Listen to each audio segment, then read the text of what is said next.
to a child who isn't loved properly? The answer one might expect is that they start to hate the person who doesn't give them the love they need. But far from it. The reality is that the child becomes filled with shame, a sense that it's profoundly unworthy, dirty, soiled, sinful, ugly, embarrassing. The child is unable to redirect the blame outwards. It doesn't ask, what's wrong with my parents for not loving me adequately? It simply wonders in a forlorn way, what have I done wrong in order to have ended up on the receiving end of my parents' disapproval?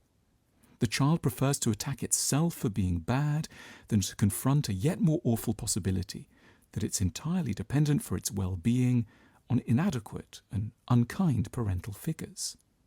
The child searches for explanations for the lack of love it has to endure and comes up with all the wrong answers. It concludes, I've not been impressive enough, and therefore it undertakes enormous efforts to prove to itself and outsiders that it does, nevertheless, deserve to exist.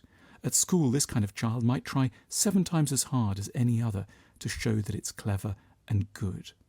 Or else a child may go down an antisocial route and graffiti the nearby underpass as a desperate way of giving outward form to a feeling of badness it's tortured by inside.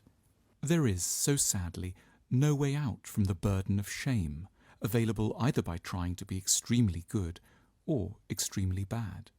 The only solution is to work against the grain of forgetting in order to perceive, for the first time, an awful possibility that one could never perceive as a child, that one has done nothing wrong at all,